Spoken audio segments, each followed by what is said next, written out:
राम राम, नमस्कार, जय हिंद। मैं संदीप सिंह आज स्वागत करता हूं आप सभी का आपके अपने YouTube चैनल पर। जो बच्चा चैनल के ऊपर पहली बार आया है वो चैनल को सब्सक्राइब करके बेल आइकन को जरूर प्रेस कर ले, क्योंकि सीईटी से रिलेटेड जो भी जानकारी होती है मैं जब भी लेके आऊं उसका नोटिफिकेशन आप सभी प्यारे बच्चों तक सबसे पहले पहुंच पाए।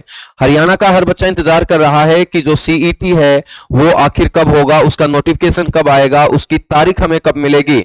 मेरे बच्चों, एचएसएससी और हरियाणा सरकार की तरफ से अभी तक सिर्फ आश्वासन दिया जा रहा है, सिर्फ मेरे बच्चों एक तरीके से स्टेटमेंट दी जा रही है। और अब जो स्टेटमेंट आई है वो ये निकल के आई है कि सरकार नए साल पर नौकरियों की बौछार करेगी, लेकिन नौकरियों की बौछार करने से पहले इन नौकरियों के लिए जो जरूरी है सीईटी, कम से कम उसका एडवर्टाइजमेंट सरकार को निकाल देना चाहिए, क्योंकि हरियाणा का हर बच्चा इलेक्शन के बाद सिर्फ एक ही इंतजार में है कि नया सीईटी जो है उसका नोटिफिकेशन जल्दी से जल्दी आ जाए। हरियाणा का हर बच्चा मेरे बच्चों पढ़ने बैठ चुका है, पढ़ाई का माहौल बन चुका है, लाइब्रेरी के अंदर, कोचिंग के अंदर, जहां पर भी हम जाते हैं चर्चा एक ही बात की होती है कि सर आखिर सीईटी का नोटिफिकेशन आएगा तो आएगा कब। और मेरे बच्चों, कई दिनों के बाद अखबार में एक सीईटी से रिलेटेड जो इंफॉर्मेशन आई है वो ये आई है कि नए साल के अंदर एचएसएससी जो है वो भर्ती प्रक्रिया शुरू करने जा रहा है। मेरे बच्चों, दिसंबर या जनवरी के अंदर होगा सीईटी। तो ये दिसंबर वाला तो मेरे को लग रहा है जुमला दिसंबर में तो किसी भी सूरत में होता हुआ ये नजर आ नहीं रहा। मेरे बच्चों, सीईटी जो है ना वो आपका जनवरी के अंदर नोटिफिकेशन आ सकता है, यानी कि ये हो सकता है सीईटी कंडक्ट कराने की बात ना हो रही हो बल्कि नोटिफिकेशन की बात हो रही हो कि जनवरी के अंदर नोटिफिकेशन आ जाएगा। और जनवरी के बाद मेरे बच्चों अगले 1-2 महीने में फॉर्म वगैरह भरवा के फिर आपका जो सीईटी है 2025 में ही मेरे बच्चों होने की संभावना नजर आ रही है।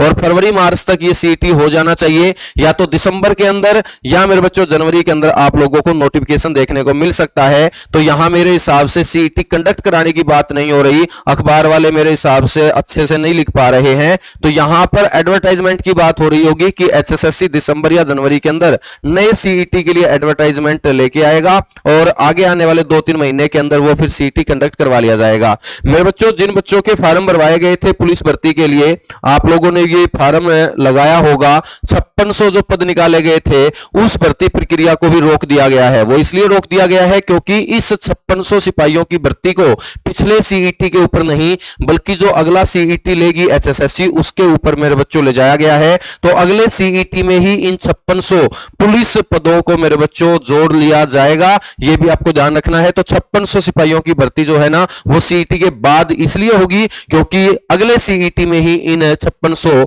सिपाहियों की भर्ती को शामिल किया गया है। लगभग कमीशन के द्वारा यह बताया गया है कि ग्रुप सी और ग्रुप डी के लगभग 1,20,000 पद मेरे बच्चों खाली हैं। 1,20,000 जो पद हैं वो खाली हैं ग्रुप सी और ग्रुप डी के। और ग्रुप ए और ग्रुप बी के जो हैं वो लगभग 80,000 जो पद है बच्चों वो खाली हैं। तो ग्रुप ए और ग्रुप बी की भर्ती तो एचपीएससी कराता है, हरियाणा पब्लिक सर्विस कमीशन। बच्चों, एचएसएससी जो करवाएगा वो ये जो खाली पड़े हैं 1,20,000 पद, इनकी भर्ती प्रक्रिया को आगे बढ़ाएगा। और इसी के लिए सीईटी का इंतजार कर रहा है हरियाणा का बच्चा। आज हर जगह एक ही चर्चा होती है कि आखिर सीईटी कब आएगा, आखिर सीईटी कब आएगा। इलेक्शन के समय तो सरकार ने बहुत ही बड़े बड़े वादे कर दिए थे कि दिसंबर के अंदर हम हर हाल में सीईटी लेंगे। और बच्चा जो है वो पढ़ने बैठ गया था क्योंकि उसको ये भी लगता है कि ये एचएसएससी है, ये पलक झपकते ही कुछ ना कुछ नया कारनामा करती है और हमें हो सकता है टाइम एचएसएससी ना दे तैयारी का। इसलिए जो बच्चा है वो तैयारी में जुटा हुआ है और बच्चे को जुटा भी रहना चाहिए, बच्चे को तैयारी करते भी रहनी चाहिए, क्योंकि ये एचएसएससी है। पलक झपकते ही नोटिफिकेशन आएगा और पलक झपकते ही बच्चों लास्ट डेट देकर पलक झपकते ही आप लोगों को रिटर्न भी देने के लिए एचएसएससी किसी भी समय बुला सकता है। तो ये एचएसएससी है, यहां पर ज्यादा समय नहीं मिलेगा। तो आप लोग यदि सरकारी नौकरी पाना चाहते हैं तो आप लोग मेरे बच्चों लगातार तैयारी करते रहिएगा, क्योंकि इतना समय आप लोगों को नहीं मिलने वाला है जैसे पहले मिलते थे 8-8, 9-9 महीने तैयारी के। अब तो मेरे बच्चों ये एचएसएससी का काम है कि नोटिफिकेशन वो कब निकाले। जनवरी में नोटिफिकेशन निकाल दिया तो लगभग 1.5-2 महीने के अंदर अंदर बच्चों सीईटी कंडक्ट करवा लेगा, क्योंकि एचएसएससी के ऊपर क्या है, प्रेशर है। किसका प्रेशर है? एक तो हाईकोर्ट का प्रेशर है, एक ऊपर से सरकार का प्रेशर है। इसलिए बार बार एचएसएससी के जो चेयरमैन है हिम्मत सिंह, वो सरकार के साथ मीटिंग करते हुए आपको नजर आएंगे और बार बार बच्चों सरकार के साथ तालमेल बैठा के सीईटी की जो तारीख है उसको निर्धारित करने में लगे हुए हैं कि सरकार और एचएसएससी एक तालमेल बैठा के एचएसएससी के द्वारा सीईटी कब लिया जाए। बच्चों ये जो बात है ये मीटिंग के अंदर बार बार उठाई जा रही है। कच्ची कर्मचारियों के लिए, कच्ची नौकरियों के लिए एचकेआरएन, तो एचकेआरएन में इतनी भर्तियां नहीं होनी चाहिए, ठीक है। एचकेआरएन में जब भर्ती आती है तो हरियाणा का बच्चा बड़ा खुश होता है कि इतनी भर्तियां आ गई। मेरे भाई पक्की भर्तियां आने पर खुश होना चाहिए, ठीक है। तो एचकेआरएन से भला नहीं होगा, भला तो परमानेंट रोजगार मिलने से होगा। और परमानेंट रोजगार मेरे बच्चों, जितना हम काम करें काम के बदले उतना अपने को वेतन मिले, तो इस तरीके से अपने को परमानेंट जो नौकरियां हैं, पक्की जो नौकरियां हैं ना, उसके लिए आवाज उठानी चाहिए। एचकेआरएन तो एक काम चलाऊ सिस्टम है, ठीक है, काम चलाऊ सिस्टम है, यानी कि परमानेंट वाला सिस्टम नहीं है, ठीक है। बहुत सारे बोलते हैं कि सर जी परमानेंट दे तो दिया। मेरे भाई परमानेंट आप कच्चे क्यों रख रहे हो? फिर कच्चा तो जो भर्तियां होती हैं वो काम चलाने के लिए होती हैं, परमानेंट भर्तियां आप करो ना। यदि आप 58 साल तक रोजगार देना चाहते हो तो फिर पक्का दो, ठीक है। इनसे आप काम ले रहे हो तो काम ले रहे हो तो इनको परमानेंट ही तो उस डिपार्टमेंट के अंदर शिफ्ट कर देना चाहिए। तो मेरे हरियाणा के बच्चों, आप लोगों को एचकेआरएन के अंदर जब बड़ी भर्ती आती है उसके ऊपर इतना खुश होने की जरूरत नहीं है, ठीक है। हाँ, तब तक जब तक आपके पास कोई रोजगार नहीं है तब तक आप एचकेआरएन के अंदर सिलेक्ट हो। ये अच्छी मुहिम बोल सकते हैं सरकार की, लेकिन एचकेआरएन का डिंडोरा नहीं पीटा जाना चाहिए कि एचकेआरएन के अंदर हमने इतनी भर्तियां कर दी, ठीक है। एचकेआरएन कोई परमानेंट नहीं है, स्थायी नहीं है। स्थायी नौकरियों का डिंडोरा पीटे सरकार। अभी ग्रुप डी के अंदर भर्ती की है, डिंडोरा पीटे, बहुत अच्छी बात है, ईमानदारी से बच्चे लगे हैं।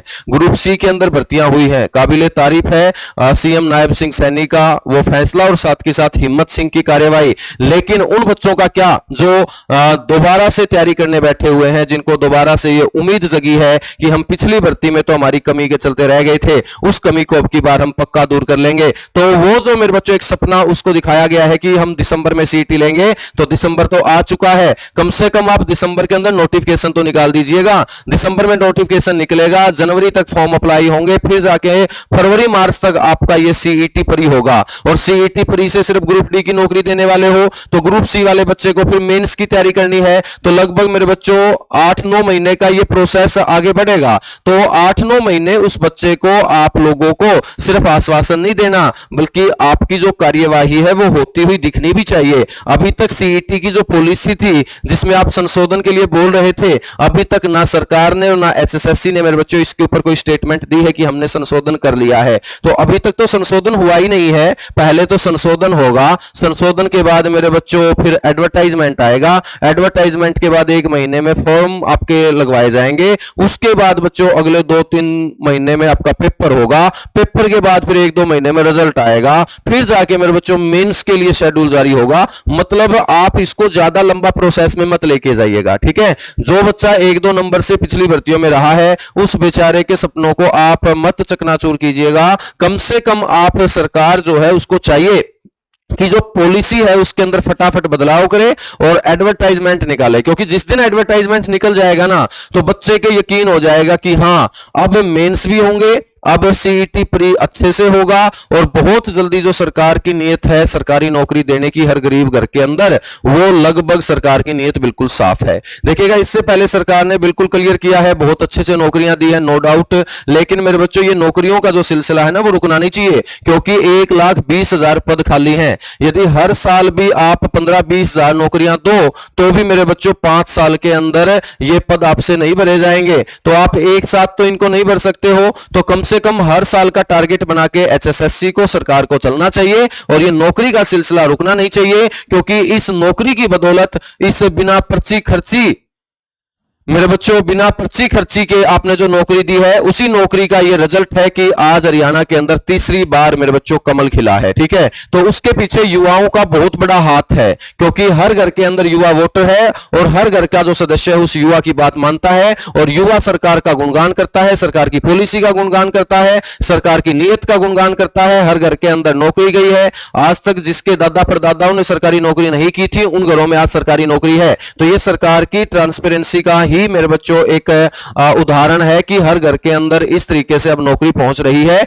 और पढ़ाई लिखाई की बदौलत। तो ऐसा नहीं है कि ये सिलसिला रुक जाना चाहिए, ये सिलसिला लगातार आगे बढ़ता रहना चाहिए। पद बहुत सारे खाली हो रहे हैं, अगले सालों में रिटायरमेंट बहुत ज्यादा हो रही है, तो मेरे बच्चों ये पद जो खाली पड़े हुए हैं तो इसमें आप कोई नए पद नहीं जोड़ रहे, पहले वाले ही तो पद खाली पड़े हैं, उन्हीं को तो सरकार भर रही है। तो एचकेआरएन में आप काम चलाऊ कर्मचारी लेते रहिएगा कम संख्या में, लेकिन ज्यादातर जो संख्या होनी चाहिए ना मेरे बच्चों वो अस्थाई भर्ती की होनी चाहिए। अब देखिएगा एचकेआरएन में बच्चा फटाफट जा रहा है कि एचकेआरएन में इतने पद निकले, इतने पद निकल गए। मेरे भाई एचकेआरएन का मामला ही नहीं समझ में आएगा आप लोगों के कि एचकेआरएन के अंदर किस तरीके से भर्तियां हो रही हैं, उसका कोई क्राइटेरिया ही नहीं है। ठीक है, सीईटी के अंदर जो पास होने वाले बच्चे हैं उनको एचकेआरएन में आप लेके आओ, मोस्ट वेलकम है। जब तक आप परमानेंट भर्ती नहीं करोगे कम से कम उस सीईटी पास करने वाले बच्चे को एक रोजगार तो मिल जाएगा। और जब परमानेंट भर्तियां आप निकालो उसके बाद उसको परमानेंट भर्तियों के अंदर सेट कर दो तो बहुत ही जबरदस्त काम हो जाएगा। हम भी सरकार का गुणगान करेंगे जैसे हम पहले करते आए हैं, आगे भी ऐसे ही सरकार की पॉलिसी सरकार की नीयत का गुणगान करेंगे।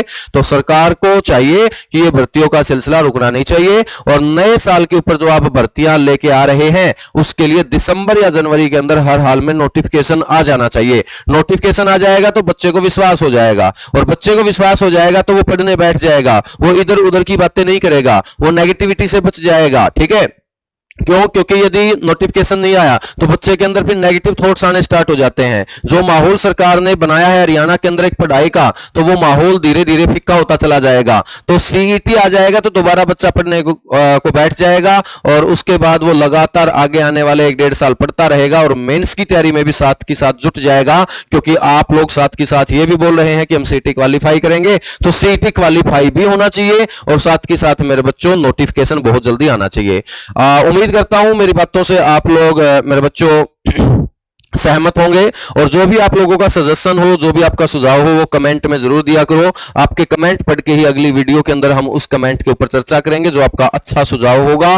तो एचकेआरएन वाला जो है मेरे बच्चों उसको थोड़ा सा आप लोग इतना ज्यादा हाईलाइट मत करो। परमानेंट जो भर्तियां है ना वही आपके भविष्य के सिक्योर होने की गारंटी है। ठीक है, परमानेंट भर्तियां ही भविष्य के सिक्योर होने की क्या है मेरे बच्चों गारंटी है। तो सीईटी पॉलिसी में अभी तक संशोधन हुआ नहीं है, तो जितने भी साथी सीईटी की तैयारी करना चाहते हैं वो रोजगार विद संदीप सिवाच एप्लीकेशन के साथ जुड़ सकते हैं। 5600 जो पुलिस पदों की भर्ती प्रक्रिया है एक बार रुकी है, आप लोग मायूस मत होना। ये बच्चों 5600 जो पुलिस पद हैं ये हर हाल में भरे जाएंगे, ये अगले सीईटी के अंदर भरे जाएंगे। तो आपको जो ये समय मिल रहा है इस समय में आप लोगों को नेगेटिव थॉट्स नहीं आने, बल्कि इस समय को अपने लिए पॉजिटिव बनाना है कि हमें समय मिल रहा है हमें और अच्छी रिवीजन करने का, हमें समय मिल रहा है जो हमारी कमियां हैं उनको दूर करने का, हमें समय मिल रहा है और अच्छी तैयारी करने का। जो पिछले सीईटी के अंदर हमसे कमियां रह गई थी, जो हमसे गलतियां हुई थी, उन गलतियों के अंदर अब की बार हम हर हाल में सुधार करते हुए अच्छा स्कोर हम लेके आएंगे। ठीक है, तो मेरे प्यारे बच्चों आपका दिन शुभ हो। इसी तरीके से आप लाइब्रेरी के अंदर बैठ के, घर में बैठ के, ठीक है, कोचिंग के अंदर जाके, ऑनलाइन पढ़कर, जैसे भी आप अपनी तैयारी करना चाहो आप अपनी अच्छी तैयारी करते रहिएगा। और ईमानदारी से यदि आप मेहनत कर रहे हैं तो लास्ट में मेरे बच्चों रिजल्ट के अंदर ईमानदारी ही दिखती है। ईमानदारी रिजल्ट में पक्का बदलती है, ये उसके अंदर बहुत बड़ी ताकत होती है। चलेगा, thank you, bye bye, love you आप सभी को।